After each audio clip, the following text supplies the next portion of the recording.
Opera Theater of St. Louis is known for its lavish productions, but with this summer's premiere of a shortened version of The Grapes of Wrath, they're hoping to prove less can be more without making it dry. We don't think of this as a cut version. We think of this as a new opera. Sweeping across the country comes one of the great literary achievements of our time. When it was published in 1939, The Grapes of Wrath was considered one of the great American novels.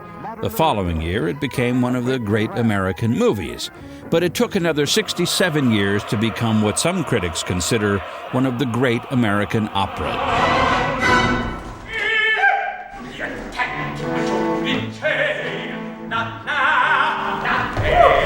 It is the fictional story of the Joad family, living the true story of Oklahoma migrants fleeing the Dust Bowl. And like the Joads, the opera about their plight had its existence threatened by a different disaster, the financial crash of 2008.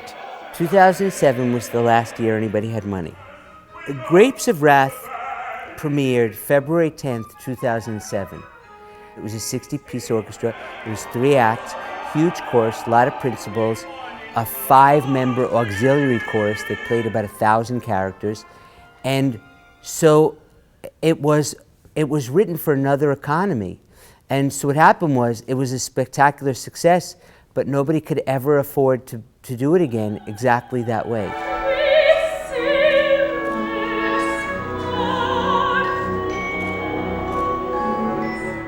We love to premiere new works. And then we love to be the company that offers an existing work a sort of new lease on life through a new version or a new production. The Grapes of Wrath, premiering this summer at Opera Theater of St. Louis, has been trimmed from almost 4 hours with 2 intermissions to just under 3 hours with 1 intermission. Ricky Ian Gordon. To ensure its success, Opera Theater of St. Louis began promoting The Grapes of Wrath months earlier, bringing composer Ricky Ian Gordon to town to share with audiences some behind-the-scenes tidbits. The story was brought to me. It was an opera company, Minnesota Opera, asked me if I would create the opera, and I said, let me reread the book. I had never read it, but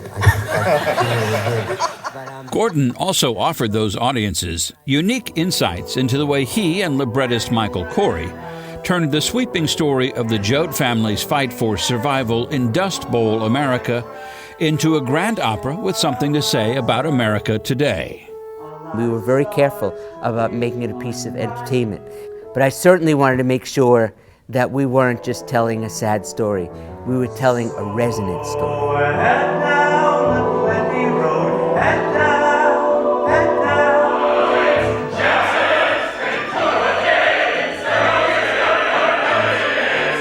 It's the story of the American people in so many ways, but what makes it so beautiful is it's the story of this one family.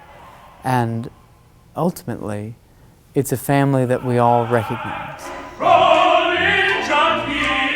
The opera itself is a tapestry of musical styles.